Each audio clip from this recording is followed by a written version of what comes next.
วันนี้เป็นวันปีใหม่ไทยเนอะก็พากันพารถน้ำยายนวลพากันมากับบ้านมาลูกหลานลูกหลานลูกน้ำ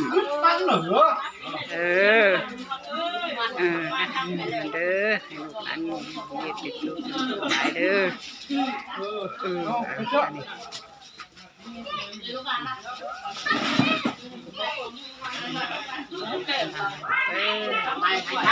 เอาเร็วรดน้ำยายนวลกันเร็ว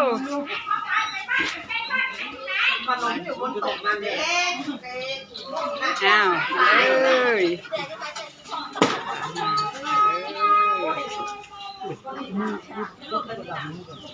อ้าวรดยายนวลเลยพากันท่าแป้งยายนวลดู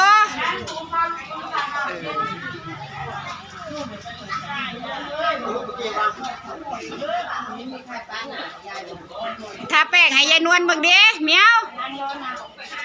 ทาแป้งให้ยายนวลนะมาใ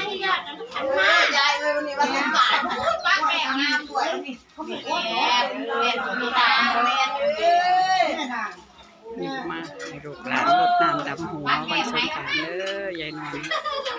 ปัตติดาไปทำงานอยู่ในปัตติดาว่าไหนบ้างไปเพ่ไปไหน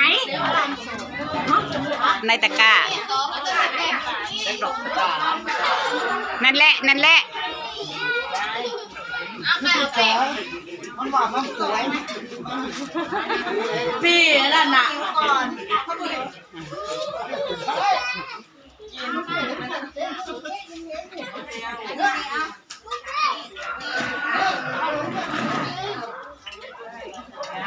ลองทำไม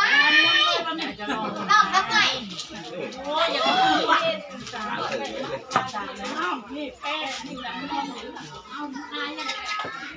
ท้องตาแหวตาเดียวไม่ดี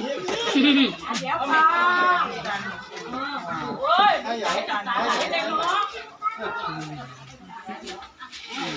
ร้านมันรดน้ำดำหัวยายนวลดีใจจนน้ำตาไหลเลยวันนี้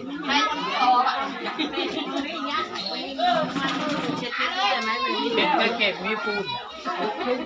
เดี๋ยวเด็กน้อยมันยังแถวจะเจ็บล้มเด็กน้อยยังแถวก็ลากกินไปช็อก